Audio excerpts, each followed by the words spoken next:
Reza Pahavi was the Shah of Iran from 1941 to 1979. He had the title Shah, meaning King of Kings. He was a very motivated leader, especially when it came to his army.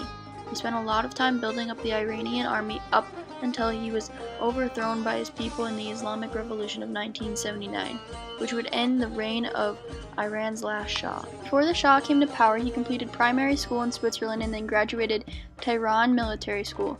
He was the third child in his family, but he was the first son, therefore he would take the throne from his father and continue the Pahlavi dynasty.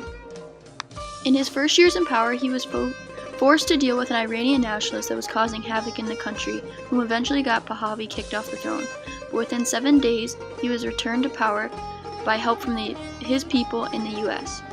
Once he returned to power, he focused on a national development program. His plan to industrialize Iran was called the White Revolution. He worked to expand railroads, roads, air networks, and he had a number of irrigation projects. He also established literacy and health cooperations.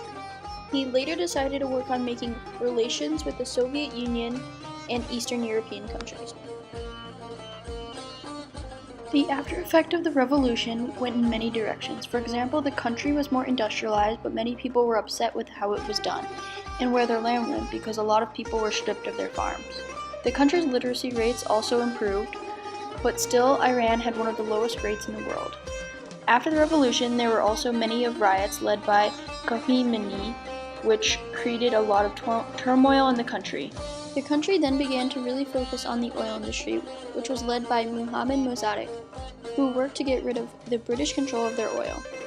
The money from the success of the industry did not disperse evenly among the people, which added to their anger with the Shah. The Shah started to realize that he had to do something to help reunite his people because they were all getting mad at him and the country was losing their foundations.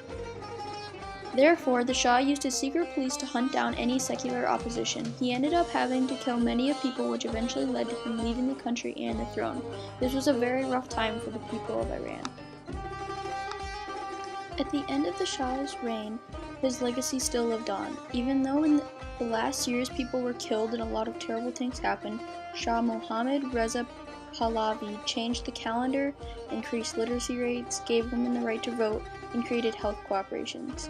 A year after being dethroned, he died at age 60 on July 27, 1980.